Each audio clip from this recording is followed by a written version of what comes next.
ألم تر كيف ضرب الله مثلا كلمة طيبة كشجرة طيبة أصلها ثابت وفرعها في السماء. اعوذ باللہ من الشیطان الرجیم، بسم اللہ الرحمن الرحیم۔ رب اشرح لی صدری ویسر لی امری واحلل عقدۃ من لسانی یفقہوا قولی۔ اللہم صلی وسلم علی نبینا محمد وعلی آلہ وصحبہ اجمعین۔ السلام علیکم ورحمۃ اللہ وبرکاتہ۔ کل ہم نے یہ ڈسکس کیا تھا کہ انہیریٹنس کے اور وراثت کے علم کو حاصل کرنا کیوں ضروری ہے، ان کے اصولوں کو سمجھنا کیوں ضروری ہے، اور آج ہم یہ ڈسکس کرنا شروع کریں گے کہ جب بھی ایک انسان کی وفات ہوتی ہے اور کوئی شخص جو ہے وہ فوت ہوتا ہے تو اس کی پراپرٹی میں سے کس آرڈر میں چیزیں دینی چاہیے اور ان کی کیا کیا امپورٹنس ہے۔ اور سب سے پہلی چیز جو ایک انسان کی پراپرٹی میں سے آپ دے سکتے ہیں جب اس کی ڈیتھ ہو جائے تو وہ ہے اس کا کفن دفن کا خرچہ۔ تو جتنی بھی اس کی فیونرل کی کاسٹ ہوگی، جو اس کا جنازہ، جو قبر، جو کفن دفن، یہ ساری چیزیں جو ہیں وہ آپ اس کی پراپرٹی میں سے لے سکتے ہیں، اور یہ سب سے پہلی چیز ہے جو اس کی پراپرٹی میں سے خرچ کی جا سکتی ہے۔ اگر کوئی بیٹا یا کوئی رشتہ دار اس چیز کی ذمہ داری اٹھانا چاہے کہ وہ خود کفن دفن کا خرچہ دیں گے تو پھر آپ کو obviously اس پراپرٹی میں سے لینے کی ضرورت نہیں ہے، لیکن یہ پہلی چیز ہے جو آپ اس پراپرٹی میں سے لے سکتے ہیں۔ دوسرے نمبر پہ جو سب سے زیادہ امپورٹنس کی چیز ہے وہ ہے اس شخص کے قرضے۔ اسی لیے اکثر آپ لوگوں نے سنا ہوگا یا دیکھا ہوگا کہ اگر جب کسی شخص کی وفات ہوتی ہے تو اس کی جنازے کے وقت جو ہے بیٹے یا ان کے وارث جو ہیں وہ کھڑے ہو کے لوگوں سے پوچھتے ہیں کہ ہمارے والد صاحب کا یا یہ جو میت ہے اس کا کسی پہ کوئی قرضہ تو نہیں تھا، کیونکہ قرضے کی بہت زیادہ امپورٹنس ہے۔ اور اللہ تعالیٰ نے یہ سارے اصول جو بتائے ہیں ہمیں آیہ نمبر 11 میں اور 12 میں، اس میں بار بار ایک بات ریپیٹ کی ہے، من بعد وصیۃ یوصین بہا او دین، اس وصیت کے بعد جو تم کر گئے ہو اور قرض کی ادائیگی کے بعد، یعنی کہ جو بھی حصے کیے جائیں گے وہ ان دو چیزوں کے بعد کیے جائیں گے۔ پہلی چیز ہے قرض اور دوسری چیز ہے وصیت۔ اور ہمیں حضور پاک صلی اللہ علیہ وسلم کی زندگی میں بھی جیسے وراثت بانٹی گئی، اور صحابہ کرام کے عمل سے بھی یہ پتہ چلتا ہے کہ سب سے پہلی پرائرٹی جو ہے کفن دفن کے خرچے کے بعد وہ قرضے کی ہے، کیونکہ قرضے کی بہت زیادہ امپورٹنس آتی ہے، یہ بہت زیادہ ایک سیریس میٹر ہے۔ حضور پاک صلی اللہ علیہ وسلم خود قرض سے پناہ مانگا کرتے تھے اور ایسی دعائیں کیا کرتے تھے جس میں آپ قرض سے پناہ مانگا کرتے تھے۔ اب قرض دینا اتنا ضروری اس لیے ہے کہ ہمیں احادیث میں اس کی امپورٹنس پتہ چلتی ہے۔ حضرت ابو ہریرہ رضی اللہ عنہ نے بیان کیا کہ رسول اللہ صلی اللہ علیہ وسلم کے پاس جب کسی ایسے شخص کا جنازہ لایا جاتا جس پر قرض ہوتا تو آپ صلی اللہ علیہ وسلم دریافت فرماتے کہ مرنے والے نے قرض کی ادائیگی کے لیے کوئی ترکہ چھوڑا ہے یا نہیں۔ اگر کہا جاتا کہ اتنا چھوڑا ہے کہ جس سے قرض ادا ہو سکتا ہے تو آپ صلی اللہ علیہ وسلم اس کا نماز جنازہ پڑھا کرتے، ورنہ مسلمانوں سے کہتے کہ اپنے ساتھی پر تم ہی نماز پڑھ لو۔ یہ صحیح بخاری کی 5371 حدیث ہے، اور اس سے اندازہ ہوتا ہے کہ حضور پاک صلی اللہ علیہ وسلم ایسے لوگوں کا جنازہ بھی نہیں پڑھا کرتے تھے جن کے اوپر کوئی قرضہ ہو اور انہوں نے کوئی ایسی اماؤنٹ بھی نہ چھوڑی ہو کہ ان کا قرضہ پے کیا جا سکے، تو حضور پاک صلی اللہ علیہ وسلم اس کا جنازہ پڑھنے سے انکار کر دیا کرتے تھے۔ ایک اور حدیث اور نریشن میں بھی آتا ہے کہ حضور پاک صلی اللہ علیہ وسلم نے اسی طرح سے ایک شخص کا جنازہ پڑھنے سے انکار کیا تو قتادہ رضی اللہ عنہ نے کہا کہ میں اس کی بہاف پہ اس کا قرضہ دے دوں گا، تو حضور پاک صلی اللہ علیہ وسلم نے پھر اس کی نماز جنازہ پڑھی، یعنی کہ کوئی اس کی رسپانسبلٹی صحابی ٹیک اپ کر لیتے تھے تو حضور پاک صلی اللہ علیہ وسلم اس کا جنازہ پڑھا کرتے تھے، ورنہ اس کا جنازہ نہیں پڑھا کرتے تھے۔ تو یہی حدیث ہم لوگوں کے لیے بہت زیادہ کافی ہے کہ قرضہ کتنا ایک سیریس میٹر ہے اور اس کو ہمیں اسی طریقے سے لینا چاہیے اور اگر قرضہ لیں بھی زندگی میں تو اس کو اپنی زندگی میں ہی واپس کرنے کی کوشش کرنی چاہیے، تاکہ وہ چیز ہمارے لیے آگے جا کے ہماری آخرت میں مشکل کریٹ نہ کریں۔ حضرت ابو ہریرہ رضی اللہ عنہ سے روایت ہے کہ نبی اکرم صلی اللہ علیہ وآلہ وسلم نے فرمایا، مومن کی جان اس کی قرض کی وجہ سے اٹکی رہتی ہے جب تک کہ اس کی ادائیگی نہ ہو جائے۔ یہ جامع ترمذی کی روایت ہے 1079، اور یہ حسن ہے اور حدیث ہے، اور اس سے پتہ چلتا ہے کہ اسی حدیث کی بیس پہ بہت سارے اسکالرز نے اس چیز کو کہا ہے۔ بعض دفعہ تو اس چیز پہ انسسٹ کیا ہے کہ قرضہ جو ہے وہ دفنانے سے پہلے ادا کر دیا جائے، لیکن کیونکہ آج کل کی دنیا میں بہت سارے بینک کے قرضے ہوتے ہیں، بعض دفعہ فوراً کیش اویلیبل نہیں ہوتا، تو ایک بندہ وارثوں میں سے رسپانسبلٹی لے لے کہ میں ان کا سارا قرضہ دوں گا، اور تبھی ان کو دفنانے کا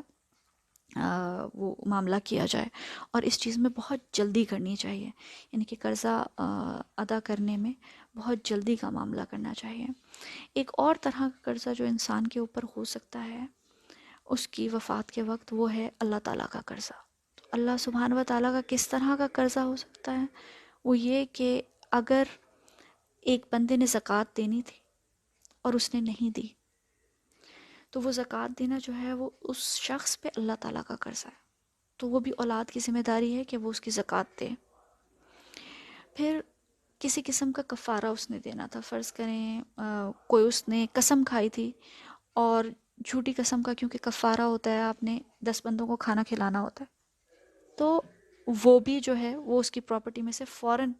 دینا چاہیے۔ یہ بھی اللہ تعالیٰ کی طرف سے قرض ہے۔ یا پھر فدیہ، جس طرح سے روزے نہیں رکھ سکا کوئی بندہ اپنی النس کی وجہ سے، تو فدیہ نہیں دے سکا وہ اپنے مرنے سے پہلے، تو وہ فدیہ بھی جو ہے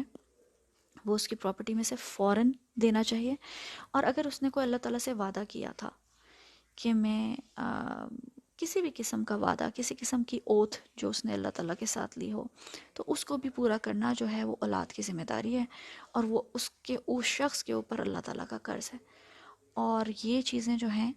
یہ بہت امپورٹنس کی حامل اس وجہ سے، اس خاص طور پہ اس حدیث کی وجہ سے، کہ آپ کی جان جو ہے، آپ کا معاملہ، آپ کا حساب کتاب، یہ سب کچھ اس وقت تک شروع نہیں ہوتا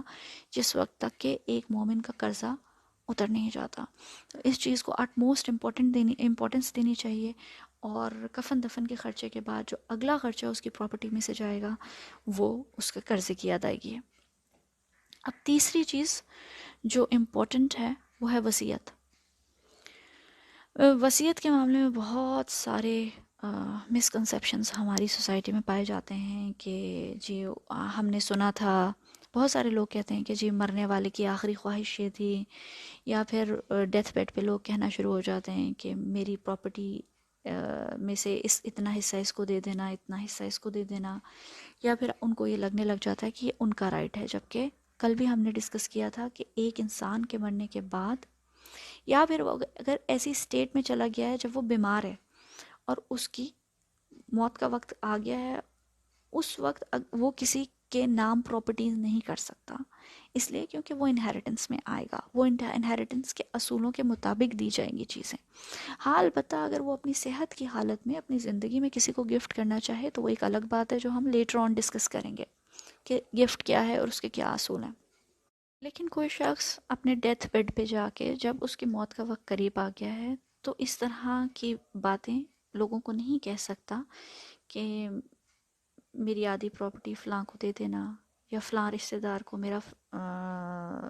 میرا سونا دے دینا، یا یہ چیزیں میرے کپڑے فلاں کو دے دینا،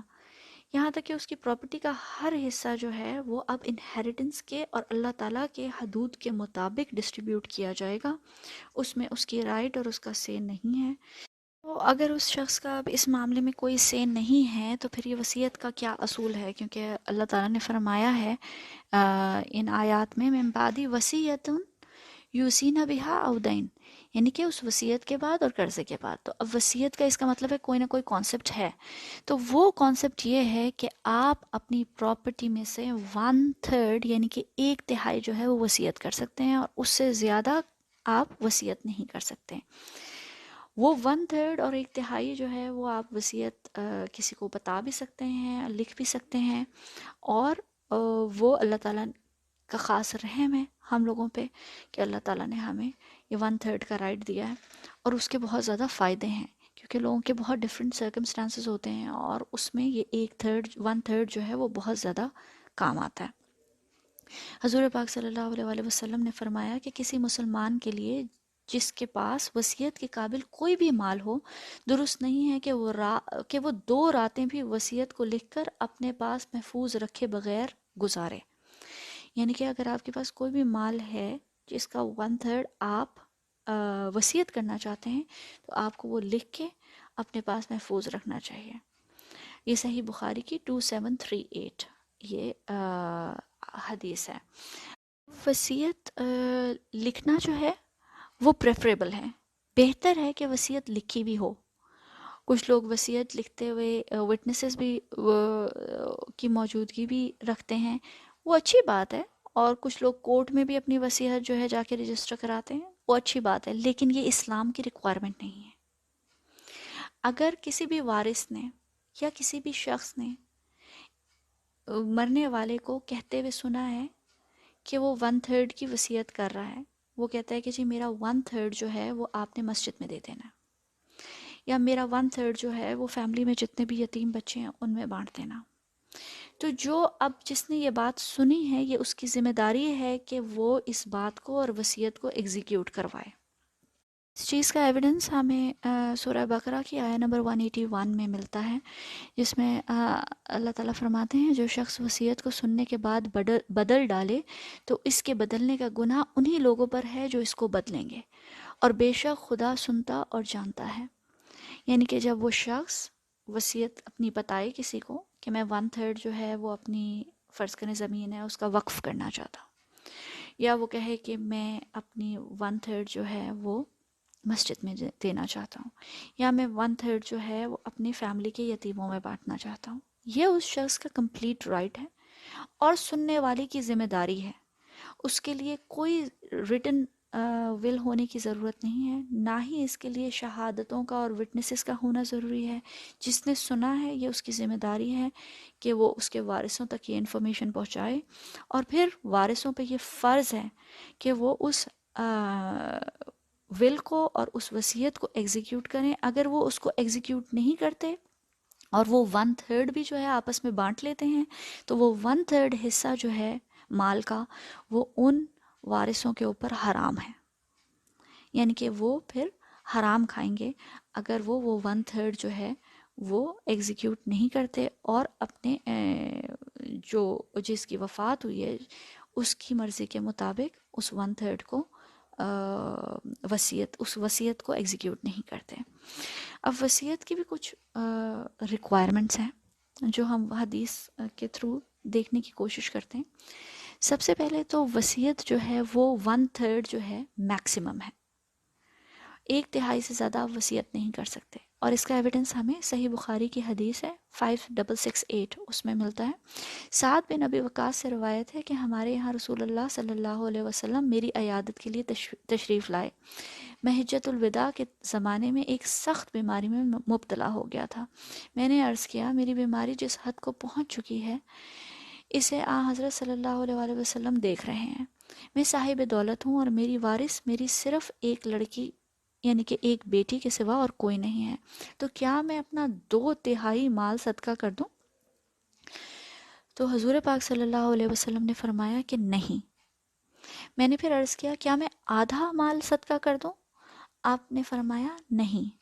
میں نے عرض کیا 1/3 کر دوں؟ حضرت صلی اللہ علیہ وسلم نے فرمایا کہ 1/3 بہت کافی ہے، اگر تم اپنے وارثوں کو غنی چھوڑ کر جاؤ تو یہ اس سے بہتر ہے کہ انہیں محتاج چھوڑو اور وہ لوگوں کے سامنے ہاتھ پھیلاتے پھریں۔ یعنی کہ حضور پاک صلی اللہ علیہ وسلم نے اس چیز کو پریفر کیا کہ زیادہ سے زیادہ مال جو ہے وہ وارثوں کے لیے چھوڑا جائے، اور اگر آپ نے کچھ چیریٹی کرنا ہے یا وصیت کرنی ہے تو اس کا میکسیمم لمٹ جو ہے وہ 1/3 ہے، اس سے زیادہ آپ وصیت نہیں کر سکتے۔ دوسری ول کی ریکوائرمنٹ یہ ہے کہ جو آپ کے رشتہ دار جن کے حصے اللہ تعالیٰ نے قرآن پاک میں پرسکرائب کر دیے ہیں اور طے کر دیے ہیں، ان کے لیے آپ وصیت نہیں چھوڑ سکتے۔ پہلے سورہ بقرہ میں آیت آئی تھی، آیت نمبر 180، جس میں حکم آیا تھا کہ جب تم میں سے کسی کی موت کا وقت آ پہنچے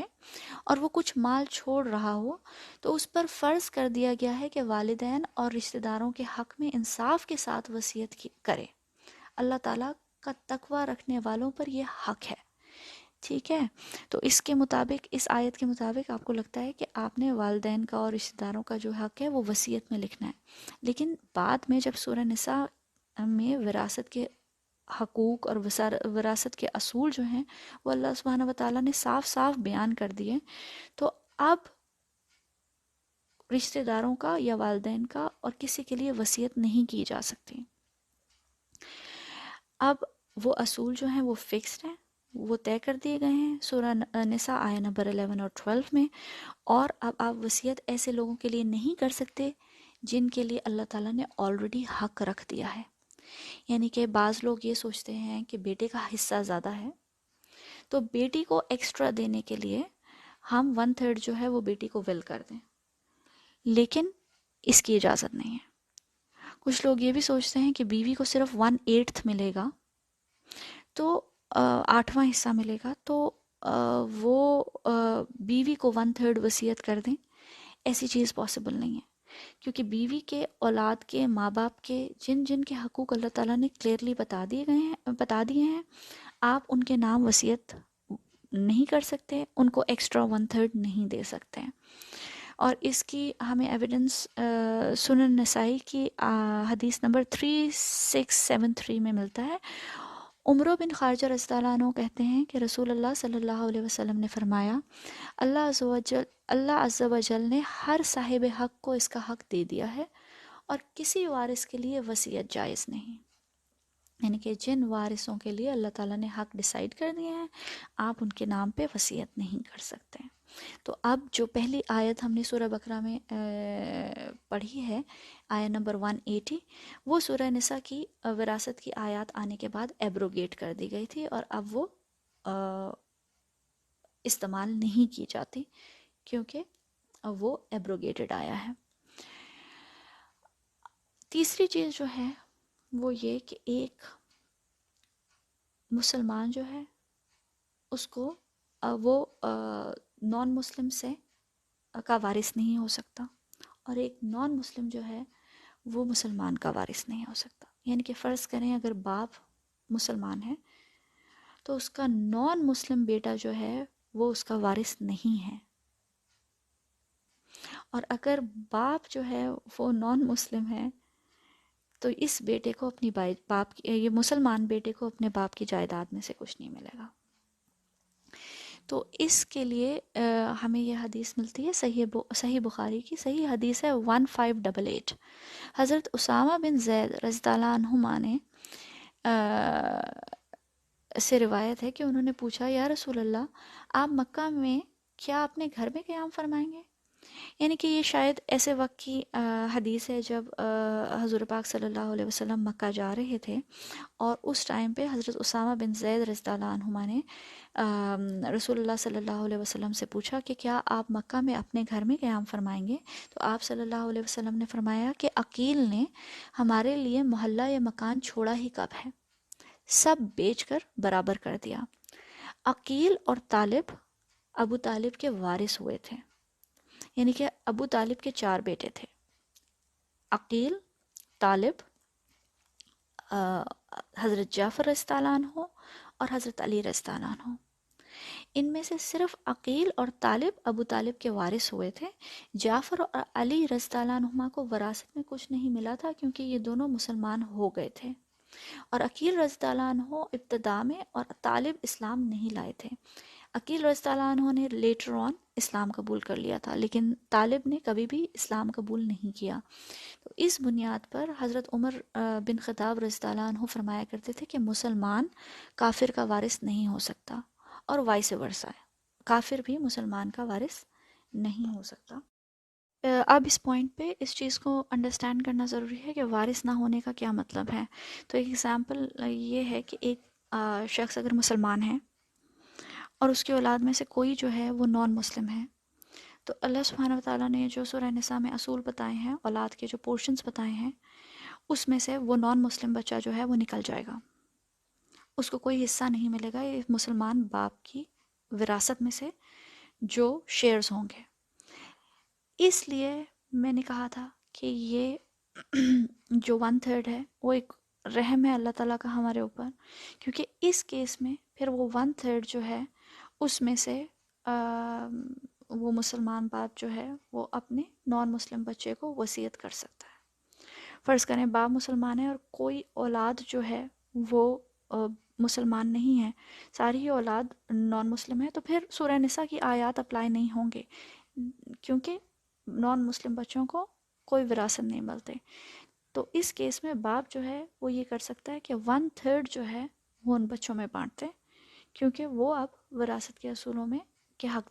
وراثت کے حقدار نہیں ہیں، ان بچوں کو صرف وصیت کے مطابق 1/3 مل سکتا ہے۔ اسی طریقے سے